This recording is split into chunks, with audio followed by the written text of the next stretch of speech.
All right, everyone. Welcome back to another episode of Raising Good Parents. I'm super excited today to talk to Dr. Ann-Louise Lockhart. We've chatted before. We've had podcasts and videos that we've done before. She is a pediatric psychologist and parent coach. She is the owner and works in her clinic, A New Day Pediatric Psychology in San Antonio, Texas. She has a really active presence on social media and puts out really good content that helps parents, and she coaches parents too. And she's got some online courses and everything. I just always, like, we were chatting before I actually hit record and just having a great time talking about what it's like in Texas right now. And I shared with her that if there weren't the murder hornets and the pandemic and everything like that to worry about, that there's actually a tick called the Lone Star tick that is named after her fair state that causes meat allergy. So if there's other things to worry about in the world, it's getting bit by this tick and then developing a meat allergy. So I just wanted to touch base and talk again about what it's been like the last year as a pediatric psychologist for you. And then I would really love if we could talk through how to help families cope. What kind of scripts could we give parents that are trying to figure out how to have these difficult conversations to check in with their children and their teens? Because it's been so hard, and it's almost like, do I want to bring this up and talk to my child about either what's been going on in the past year or recent things in the news? Because it's a lot for adults to handle. It's a lot for kids to handle too. But before we get into that, I would just love to kind of hear from you what it's been like in your position in the past year with everything that's been going on. Yeah, that's a great question. And thanks for having me here, Phil. The we've seen a lot of things kind of switch and pivot. So, we were seeing kids before the pandemic with ADHD, maybe with behavioral issues, school issues, depression, anxiety, just the things that you would normally see in children, the most common diagnoses. But what we have seen since the pandemic, like early on last year, March in 2020, was an increase in lots of anxiety because people were unsure. They're like, oh my Mm-hmm. gosh, school's going to be closed for 2 weeks.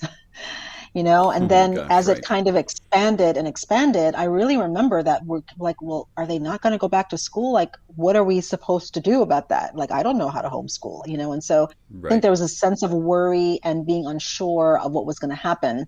But then as things kept getting extended and the news kept changing and CDC kept changing guidelines and we kept learning more and less about the virus, I think people started becoming more unsettled and uncomfortable. And so I Mm-hmm. found that a lot of the people that I was seeing before, a lot of the kids and teenagers, if they had anxiety, their anxiety initially got better actually, Hmm. because it was kind of like, oh, I've been dealing with this anxiety. Now the rest of the world gets a glimpse into what my life is like. And so it kind of felt validating to a lot of them. Oh, sure. I mean, that has been Yeah, something that I think I've seen it too, is that there's much more of a spotlight and understanding of mental health. And that is certainly a silver lining, is that people are like, wow, like, anxiety is real, depression is real, mhm. feeling these things is real, because everybody suddenly is having that.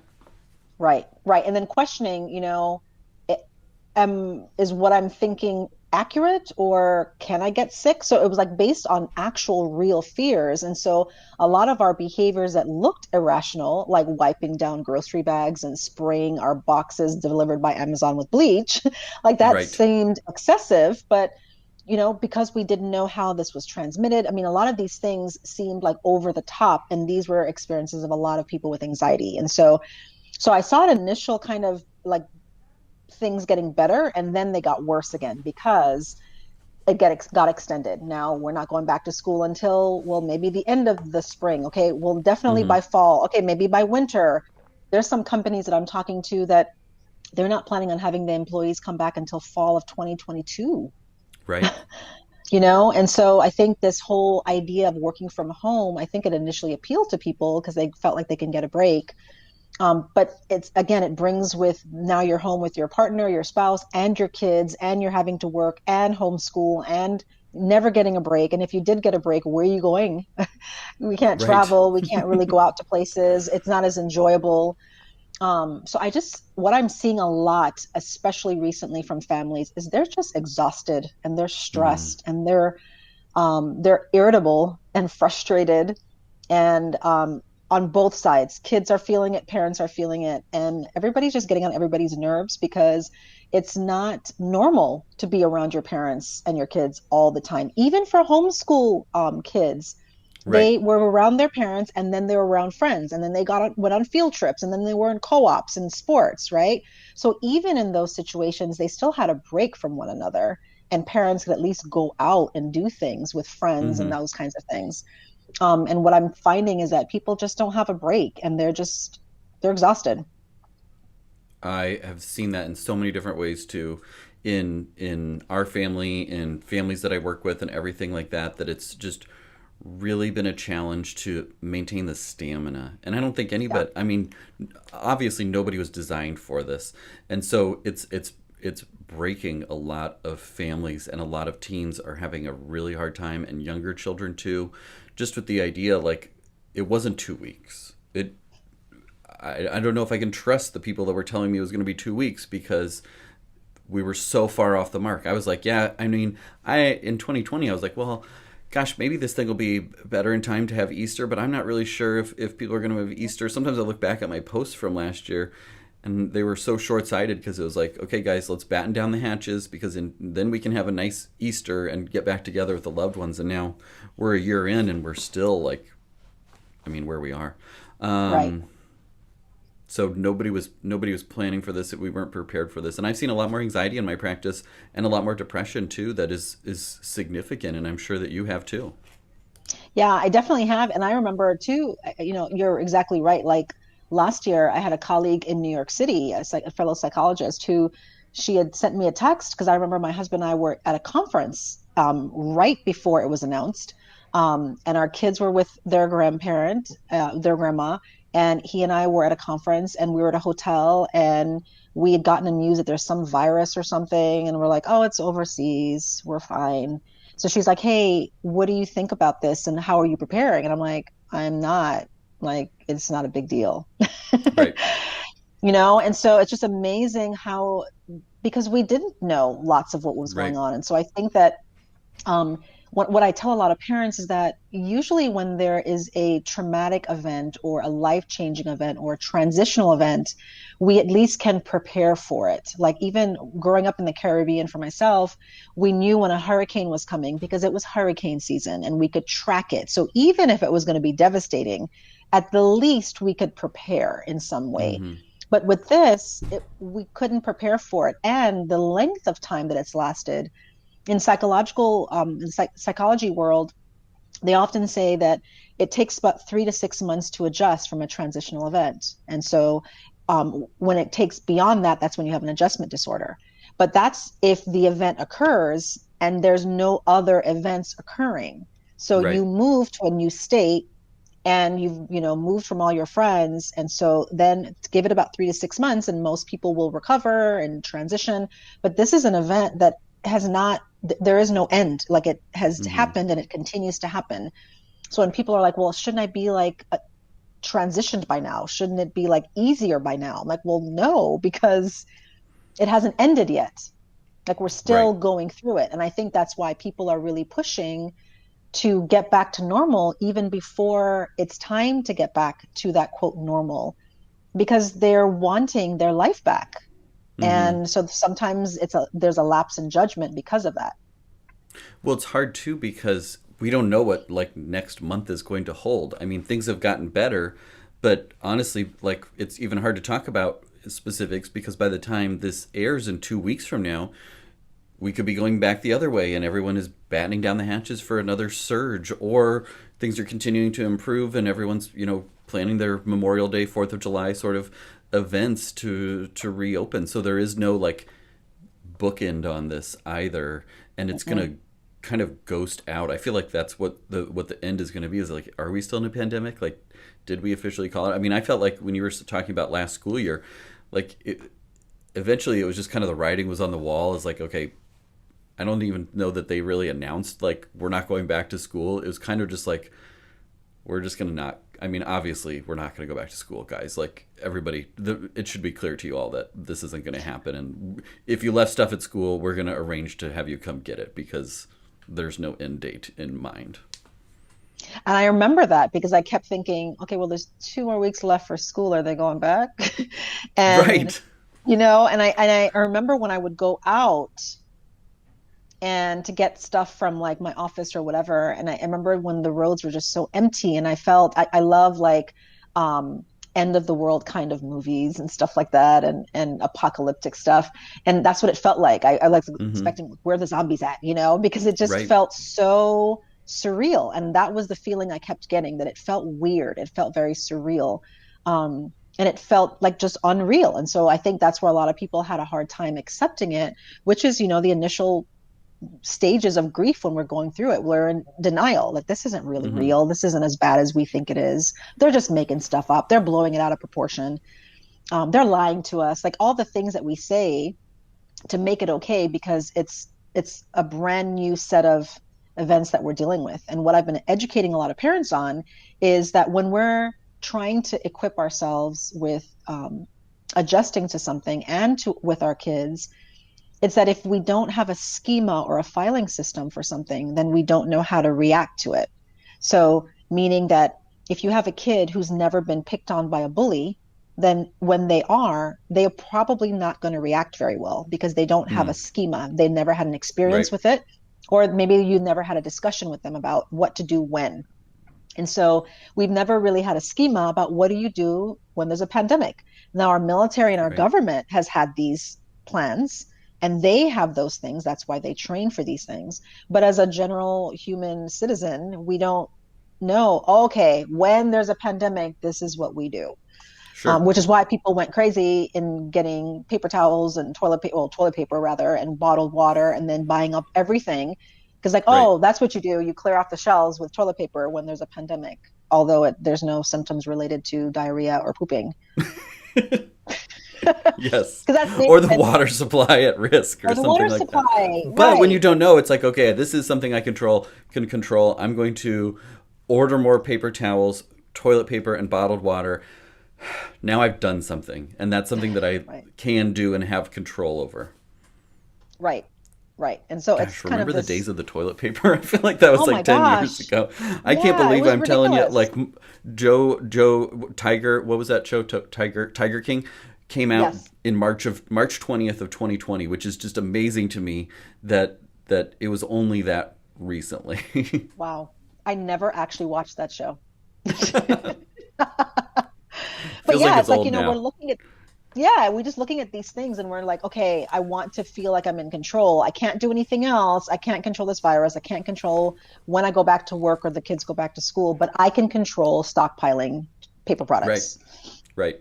So, yeah. So, how do we talk with kids about like what I mean, how do we help children, teens, adolescents, ourselves cope with this thing that's still going on? How do we start those conversations to like check in with our kids in a way that's not going I mean, I think oftentimes myself and parents and everyone that I talk to, it's just like I just don't even want to bring it up because it's so like there's just no end in sight. It's not like we can talk about remember when things were really bad and now they're good again. I mean, I think we're getting there.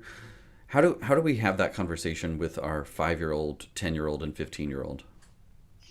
I think we can start by just checking in with them because Mm-hmm. kids adjust remarkably well most of the time to most things that we as adults have a harder time with. And Mm-hmm. so I think we really way underestimate how much our kids can actually handle. And so we think we're protecting them from the hard stuff when in fact they are dealing with it and they're very much aware of it. So I think it's important to just check in with them, to check in to see how they're doing. So if it's with like the little ones, toddlers, little ones, elementary age, we can do that through a lot of symbolic stuff. So art and play and sand tray and make believe play and house play and all different stuff where they're basically reenacting whatever is on their mind in their play. And then we can Mm. kind of open up the door in terms of what is actually on their mind. So, and look for themes in it. So there may be some things like where there's like mastery play going on. And mastery play is things where there's a lot of repetition. Hmm. So they're doing something. So say they're playing in the sandbox or a sand tray, and they keep burying, the characters, and then you're like, oh, we have to find them, and it's like over and over again. It's the kind of thing that gets parents like, oh my gosh, this again. That repetitive play is important because that's a sign of mastery. They're trying Hmm. to gain some control or understanding over something by rehashing it. Kind of like as adults, when we keep bringing up the same thing over and over again with a spouse or a partner or a friend or a parent, a fellow parent, we may be bringing it up over and over again because we feel like we're still struggling or we don't feel Hmm. heard. We feel like we want advice or guidance or to be rescued. And it's the same thing with kids, is that they may be trying to figure something out and they're doing it through that repetitive type of play. And so that's where, as a parent, we can say, oh my gosh, this is happening again. Man, I wonder if there was a different ending, how it would end. Hmm. And that's how we can kind of start getting them unstuck and then really having them kind of process some of that. And then we can really open the door to, when things are kind of just like relaxed and engaged, man, we've been home for like a year now, huh? You haven't seen your friends in a long time. Or I know that you're going back to school or have just gone back to school. What are you thinking about all this stuff? What are the other Right. kids saying? And just kind of really just opening up in terms of, they're like, oh, we don't care. We're happy to see each other. Oh, I don't really miss them anyway. Like whatever it is, we can really open the door to really getting a glimpse into what they're actually thinking. And we don't have to make it this big, deep, long conversation. It can just be like opening up the door and letting them know you can always talk to me about anything you're concerned about. So that way they know that. Well, I With the really like teenage, that because, yeah, well, no, before go we ahead. move on, I just wanted to say I really like that because it's not this really heavy talk where everybody Mm-mm. sits down on the couch and mom and dad have something to ask you about. How are you doing with the pandemic? Like, I mean, I think that people worry or think they have to have that sort of conversation, but what you're saying is you just kind of open the door with an open-ended question and you might find out things that you had never thought of, or maybe they're handling it a lot better than you expected and they're like, yeah, it's Mm-hmm. not a big deal. Masks was the perfect example. If you look back at any of my stuff, I mean, it was like August was like mask season for me, and trying to do everything I can to equip parents to feel okay with putting their kids in masks and how we can do that. And like that was like the simplest thing ever. I mean all the kids have worn masks without an issue in our city with, nobody's like losing their minds because they have to wear a mask. The kids are just like, yeah, I mean, I just wear a mask. What's the big deal? And they're really good at it too. I'm like, pull your mask down so you can look at your mouth, and then their mask just goes right back up. Like they've handled that much better than we expected. And so it might be that there's surprises that you hear when you open that door and ask them in a very just curious way about like, well, what do you think about this? Like, I mean, it's been really different this past year. Yeah, kind of. I mean, not really. It's pretty much the same as usual. I play with my toys and I watch Paw Patrol and those sorts of things. Like, I haven't really noticed as much of a difference as you're making it out to be. Right. And, the interesting thing that I think parents often forget or may not know, is that play is the child's language. And Hmm. so we so want to sit down and have like that official talk when really the way they communicate, the way they engage is through play. And so there was a post that I did a few weeks ago, as a reels that people really loved, and I just didn't even expect the kind of response because it was just showing people just different kinds of play. Hmm. Um, and it's the way kids connect, and it's one of the best ways to reconnect with your kid is just to play. And so when we focus all on like love languages, those are all fine and good, but the real language for kids is play. I mean, we don't, Sure. you know. And so yeah, I think that having that talk through play is much more effective, and that's for anything, whether it's the pandemic, stuff that they may have seen on the news, a scary thing, a bullying situation, a run in with a teacher. I mean, anything can really be uncovered through play if you engage and just observe. There's times when I'm exhausted and I'm not in the mood to play with my kids, and just sitting back and observing them play by themselves or with each other gives me a lot of information as well too. Oh, for So, sure. I love that too. And it's kind of like they're in their natural environment. They're going to be most open and comfortable rather than sitting on the mhm, couch or sitting at the dinner table having this very deep, big conversation about their experience in 2020 and 2021. Instead, just kind of meet them where they're at, where they're going to be mhm, comfortable in play, whatever that might look like, and that's going to be a much more fruitful conversation for both parent and child. So mhm. how about you were kind of starting to talk about teens. How do we approach that with adolescents and teenagers to have that conversation? What can we do to make that go more smoothly, to make sure that we're checking in with them and seeing where they're at? Yes. So that can go like a couple of ways because it depends on what your relationship was with your teen to begin with. So many teens and parents have this kind of tense button of the heads relationship because every time a lot of teens, when I talk with them, they feel like anytime their parent talks with them, it's like, why is your room such a mess? Did you clean up? Why is your homework Right. overdue? Take out your earbuds, come out of your room. Why are you wearing that? Like it's this constant on them all the time. And then they want to have these meaningful conversations and they wonder why they don't want to engage. It was like, well, because Sure. every time you open your mouth, you're telling them what to do and you're not really truly connecting. And nobody Mm. wants to connect with someone like that, even if it's a Sure. teenager or an adult, right? And Right. so I think we have to really keep in check that our relationship with our teen and that it's not just based on a bunch of demands and commands.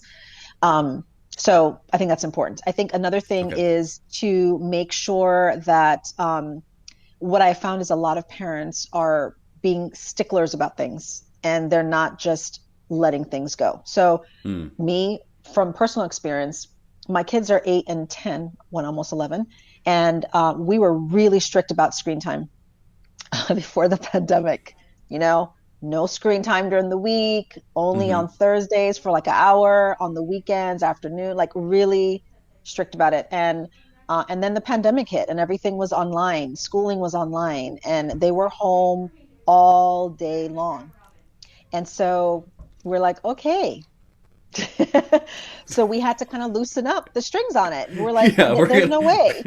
Everybody There's no earned an way. extra 6 hours of screen time today. Good job, Right, guys. exactly. And then so then we went the extreme and I was like, okay, wow, they're on the screen too much. Like that's like too much. So, but being able to say, okay, what is the big deal if they watch a little bit extra TV? What is the big Sure. deal if they're on the internet? Like, so I think that we have to also look at, okay, when we have a rule, why is there a rule? Why is there a guideline? Why is there a limitation? I mean, I think you had a post about that with the twirling in the chair or something. I think you had a Yes. post Yep. about Yep. that, Yep. right? So Yeah. it's like, well, if you have a rule, do you want to spend the next 20 years reinforcing it? And why is it so important that this is the rule in the house? And Right. as opposed to just having general guidelines. And so I think we have to really look at being kind to one another versus every little thing being something they have to remember, or taking care of our household and our property rather than, don't stand on this or don't do this. Um, It's more of, and so I try and phrase it as more of like a values. Like, what are these values?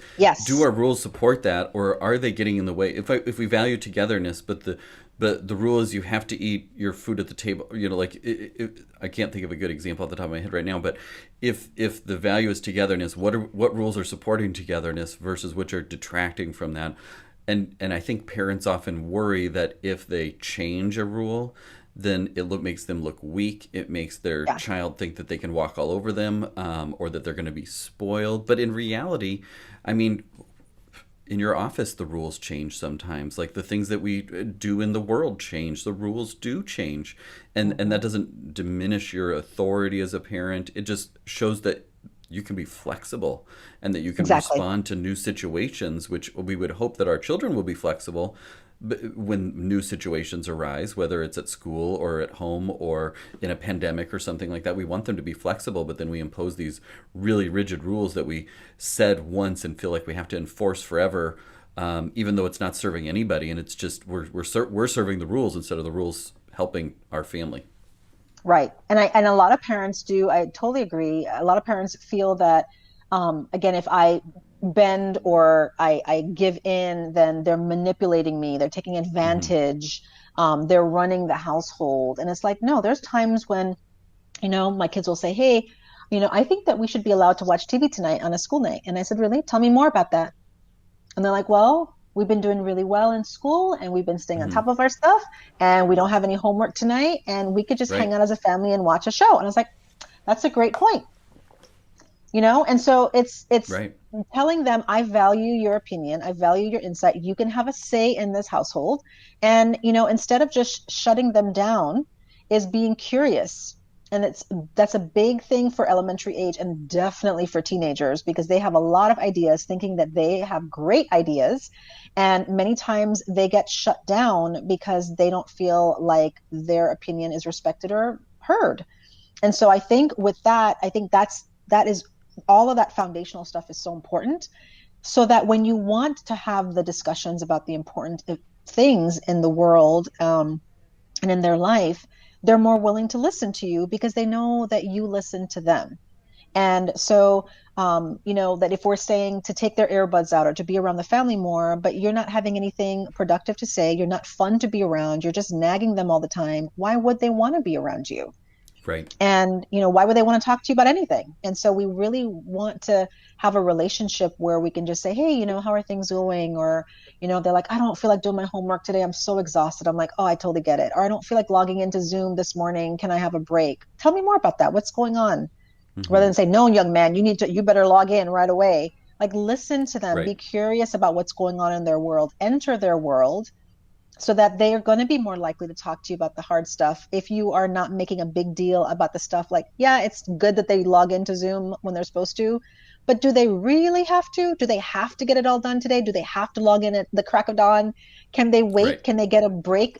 Maybe go on a date with your kid, and Right. instead of logging into school, since you're home all the time, change up your environment. Go to the library and do school and work instead.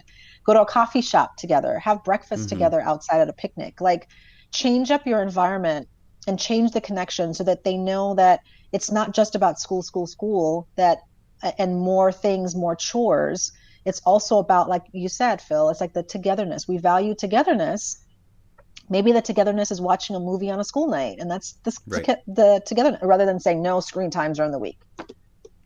Well, I think that's really just valuable even for parents of younger children too, to hear that you're not going to get your child to open up if every interaction that you have with them is demands and commands. Just like with your spouse too. It's like, oh, let's go have a date night. But if you don't have that relationship and positive vibe and feelings built up in advance, like, well, why would I open up to you right now, mom or dad?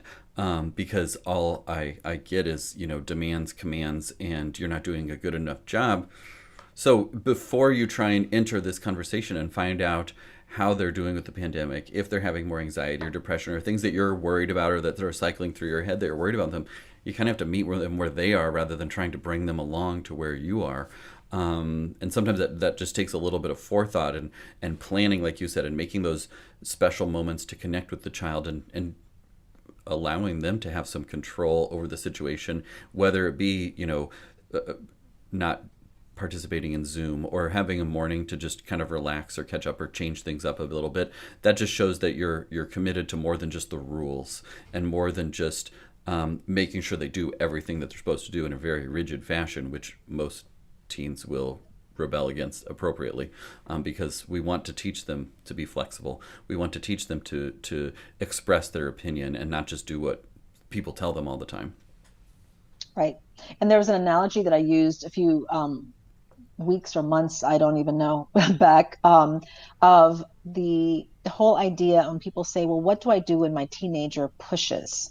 And the analogy that I gave is, you know, when you go like on a roller coaster and they have the overhead bar that they put on you and they say push on it to make sure it's secure, right? And so then you push, they're not trying to tell you to push on it so that you fall out. You're pushing on it to make sure it locks in place and it's secure and it's Right. going to keep you in place, right?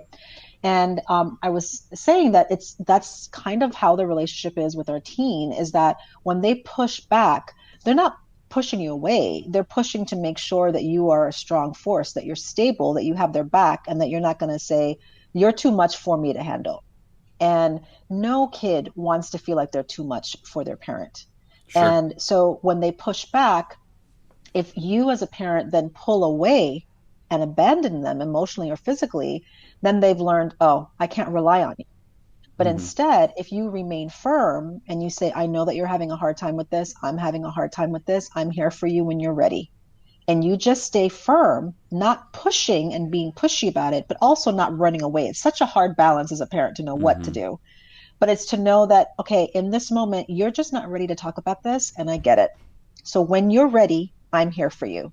And that's one of the best ways to kind of keep an open door so that you're not taking what they're doing personally and you think it's about you. Because I hear from so many teenagers who say that they're so tired of their parents taking their behavior personally. Like they've Mm. literally told me this. They're like, when I am having an attitude, or I'm crying in my room, or I don't want you around me, or any of the number of things teenagers do that get on parents' nerves. Many times, what parents do is they take it personally, thinking, oh, you're so ungrateful after everything that I've done for you, or blah, blah, blah, whatever other excuse, when it's not about you, it's about them. So when they're having a moment and you take it personally, you've just taken away the power and the control away from them because now you're making it about you when it's not about you at all. And so Right. we have Oh, to keep that's very this in wise. mind, right? We have to keep that in mind is that stop internalizing their struggle. And the reason why a lot of us do that is because that's what our parents did with us. So if we're going to change things, we actually have to change things and not Hmm. just keep doing what we're doing, expecting a different outcome.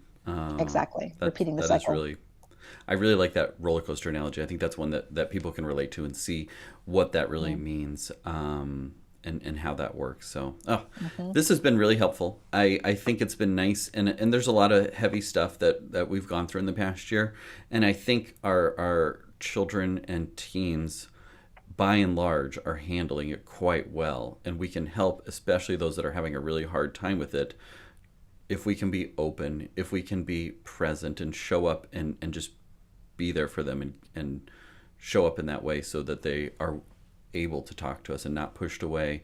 Um, yeah, so it's been Mm-hmm. such a good conversation, and thank you so much for your time and for all that you're doing. Because I mean, you are really like the master of reels, and I'm always like, how can I do a better reels? Because you have really good Instagram reels, and so those help me and like influence the way that I treat my children and the way that I advise parents that I see. So thank you for all that you've been doing this year and in past years, and that you'll, I know, continue to do in the future. It's been such a great chat, and I will, in the show notes, it'll be how to find you on Instagram and social media and your courses and everything like that, because what you're doing is really helpful. So thank you.